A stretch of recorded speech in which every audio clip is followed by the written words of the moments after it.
Donc voilà, tendance à vite mettre dans des mais cases. à chaque fois, on va dire qu'à chaque fois que j'allais alors, je dis à Hong Kong, mais même dans les festivals, hein, par exemple, quand je vais il y a un festival que j'adore, c'est le festival de Houdini, le Far East Film Festival. C'est un festival que j'ai découvert en 2002, il me semble, et j'ai jamais raté une édition depuis. C'est-à-dire que c'est le festival de films populaires asiatiques, donc films commerciaux, les comédies, etc., etc. De temps en temps, il y a des films un peu d'auteur, les films chinois, Mhm. mais en général, c'est des films grand public.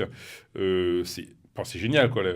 La salle principale, c'est un amphithéâtre de 1200 places, c'est blindé le soir, et on peut approcher les stars assez facilement, contrairement à d'autres festivals où, voilà, je ne peux pas dire Cannes et tout ça, Oui. voilà, où c'est un peu plus difficile, alors que Houdini, voilà, on se met sur la liste, on fait les interviews, les stars font des bains de foule avec les Italiens, ils font les dédicaces et tout, il n'y a aucun souci.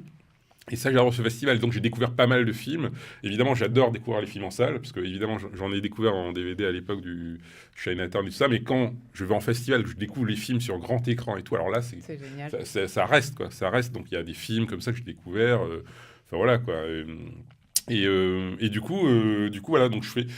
Donc depuis, on va dire, 2001-2002, j'essayais de faire au moins 4 festivals dans l'année. Voilà. Après, il y a un festival, j'avais rencontré les organisateurs depuis un moment quand j'ai commencé à aller à Cannes, mais j'avais jamais eu l'occasion d'aller à leur festival, c'est le festival du cinéma asiatique de Vesoul. Mhm.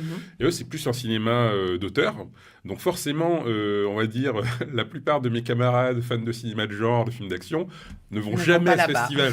En général, tout le monde va au festival, comment s'appelle le festival du film fantastique de Gérard Armé Déjà, à l'époque. Tout le monde y va. À chaque fois, je dis, mais Vesoul, mais c'est génial, c'est un festival. Ils ont montré 100 films l'année dernière. En plus, c'est un des festivals les plus populaires en termes d'entrée. ouais. Il y a eu, je sais plus, je crois qu'il y a eu 44 000 entrées en 10 jours, alors que c'est au niveau du rapport nombre de places, etc., etc. C'est un des festivals les plus rentables, un des 10 festivals les plus rentables de France. Et pourtant, comme c'est du cinéma d'auteur, Il est comme encore un voilà, peu snobé. exactement. Mm. Alors que c'est vraiment un festival génial où il y a plein d'invités, etc. Donc voilà. Donc j'ai même fait un documentaire sur ce festival en 2009, justement, comme c'est un festival enfin les gens sont assez cool et tout ça, donc j'ai pu avoir un peu carte blanche pour faire ce que je voulais, interviewer tout le monde, à la fois les stars, à la fois les étudiants, il y a un jury étudiant, à la fois alors les organisateurs, ils ont jamais le temps, donc j'ai essayé de les filmer comme ça. Mais sinon, voilà, j'ai fait. Et ce documentaire-là, il a été projeté, malheureusement, que à Vesoul pour certaines raisons, notamment des raisons un peu politiques, voilà, parce qu'il y avait certains invités, parce qu'il y a aussi le cinéma asiatique au sens, comment dire, géographique. Oui. Donc il y a aussi des films iraniens, Du irakiens, etc., etc. Moyen-Orient. Et du coup, voilà, il y a des petits clashs, des petits trucs, des trucs que je peux pas montrer. Il faudrait que je recoupe un peu. Sinon, certaines personnes auraient des problèmes. Donc voilà, donc du coup, c'est resté un peu confidentiel. Mais en tout cas, les gens qui l'ont vu ont aimé. Enfin, voilà. Je vais faire une parenthèse justement Ouais. sur le documentaire. Donc, comme vous l'expliquiez tout à l'heure, c'est un peu par la force des choses que vous êtes mis à filmer. Oui. À la base, est-ce que vous aviez un jour, imaginez-vous, réalisé, filmé et après, le documentaire, du coup, est venu vraiment par ce biais-là, parce que vous réalisez alors, on l'a dit, des bonus, des making-of aussi, on n'en a pas encore parlé, et du documentaire. Ouais. Le truc, c'est que j'ai une formation d'assistant réalisateur, mais je me suis rendu compte en faisant cette formation que je voulais pas être assistant réalisateur. C'est un super métier, mais c'est pas du tout, ça n'a rien à voir avec le métier de réalisateur. Moi, je pensais, dans toute ma naïveté, je pensais qu'être assistant réalisateur, c'est un peu être le disciple, comme Kurosawa, il a son assistant, puis après son assistant devient réalisateur. Voilà. En fait, en France, c'est pas du tout comme ça. Tu restes assistant réalisateur. Ouais, voilà. Donc, et du coup, puis je commençais à bosser gratuitement sur des courts-métrages. Donc à un moment, ça m'a un peu saoulé. Donc du coup, j'ai fait des métiers qui n'ont rien à voir avec le cinéma, tout en commençant à écrire pour DVD-Rama où c'était pas payé, etc. et tout. Et du coup, lorsque j'ai proposé à Walsed de faire les premiers bonus, effectivement, j'avais jamais vraiment fait de documentaire. J'avais peut-être à l'époque où j'ai écrit pour DVD-Rama, j'avais filmé une interview d'un réalisateur pour une société qui s'appelait OnePlus1. C'était un réalisateur taïwanais, Lin Changchang. Et mais on n'en avait rien fait, voilà. Et donc voilà. Et finalement interview filmée en 2002 et en 2006 ils l'ont sorti finalement sur une édition collector. Voilà. Et donc voilà, donc oui, j'ai appris sur le tas, on va dire. Enfin, en fait, c'est très hongkongais, en fait. C'est-à-dire que les Hongkongais, c'est des gros bosseurs. Et quand je suis arrivé à Hong Kong, j'ai vu que voilà, c'est une ville qui n'arrête jamais, quoi. On arrive, moi j'arrive, j'achète ma carte. Alors, c'est pas l'équivalent du Pass Navigo, c'est la carte Octopus. Une carte Octopus, une SIM card. Et c'est parti, quoi. J'appelle des gens, les gens, ils me répondent, ils me donnent des rendez-vous le lendemain, etc. Alors qu'en France, on doit poireauter, etc. À Hong Kong, je passe 2 semaines à Hong Kong, mais je reviens avec blindé d'interviews, quoi. Et c'est ça que j'adore avec Hong Kong, c'est qu'Hong Kong, c'est tout de suite maintenant, quoi. Et du coup, donc j'ai appris sur le tas, j'ai acheté une caméra d'occasion, je me suis formé rapidement, voilà, le cadre, la mise au point, etc. Micro-cravate, comment on fait, j'ai fait des tests et j'étais parti, quoi. Je suis parti à Hong Kong comme ça et je suis revenu. Et puis après, j'ai continué à avoir ma caméra un peu partout. Voilà, je l'ai bien utilisée. Hein, c'est une PD150 dans le sac comme ça. Et des fois, j'allais voir des films, je l'avais laissé dans le sac. Je l'avais laissé dans le sac et puis des fois, quand il y a j'interviewe des réalisateurs, des fois par hasard, je sors le truc, micro-cravate, et puis voilà, quoi. Donc voilà. Et on en était où? Parce que là, je pars un peu dans tous les sens.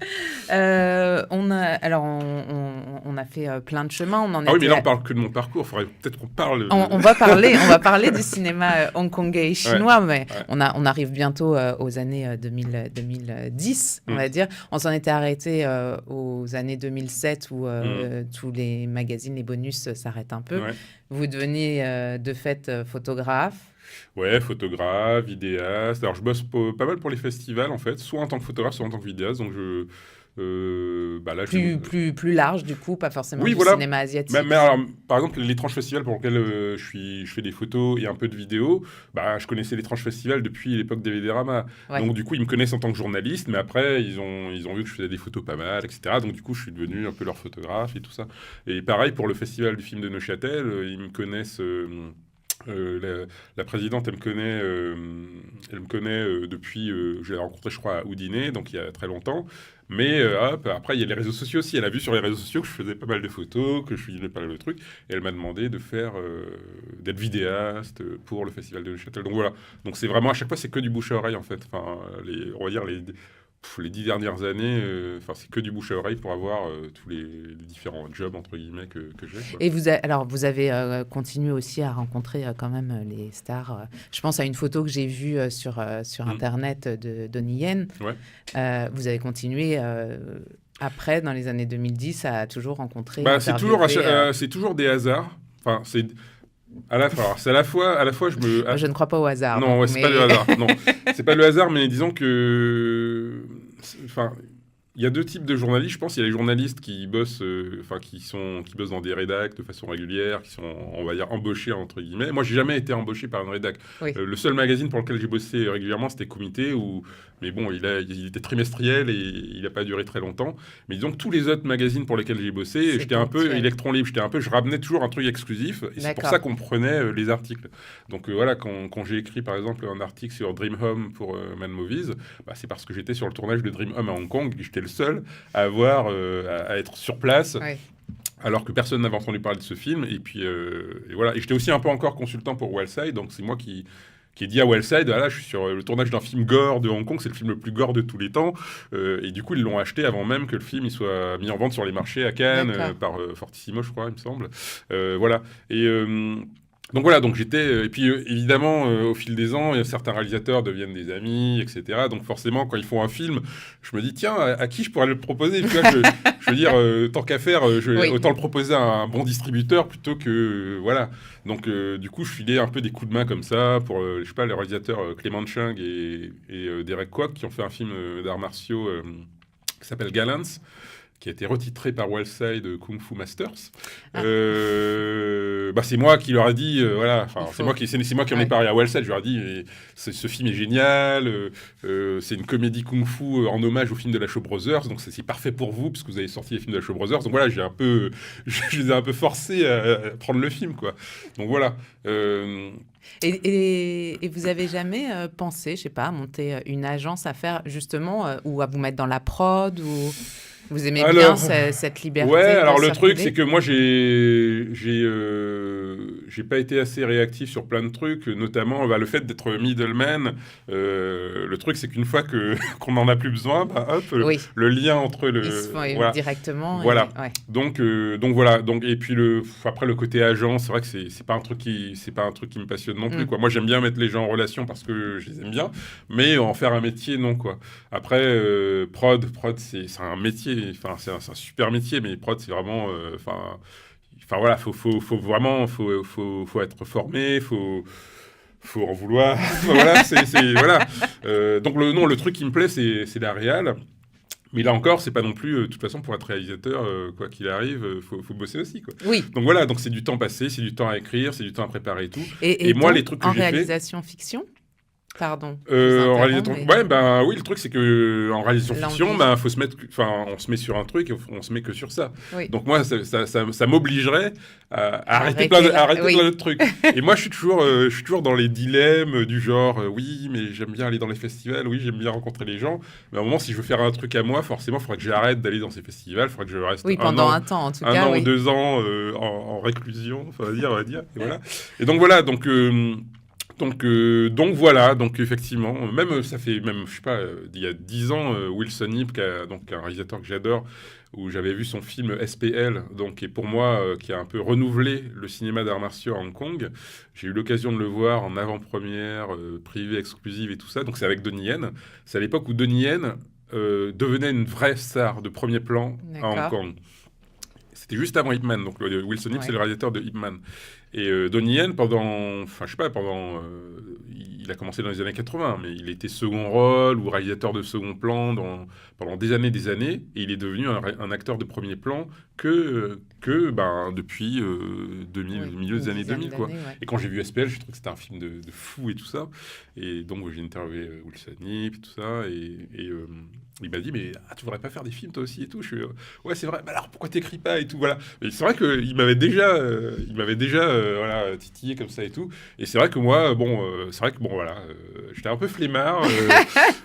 Cela dit, j'ai l'impression de ne jamais arrêter de bosser. C'est ça le truc, c'est le grand truc, c'est que j'ai l'impression à la fois, je me dis, mais je bosse pas assez parce que sinon j'aurais déjà écrit un scénar, j'aurais déjà fait un truc. Et en même temps, j'ai l'impression de bosser tout le temps parce que je fais plein de petits trucs. Voilà. Non, après, c'est des choix. Voilà, ça viendra peut-être dans 1 an, dans 5 ans, dans 10 ans. C'est au moment voulu.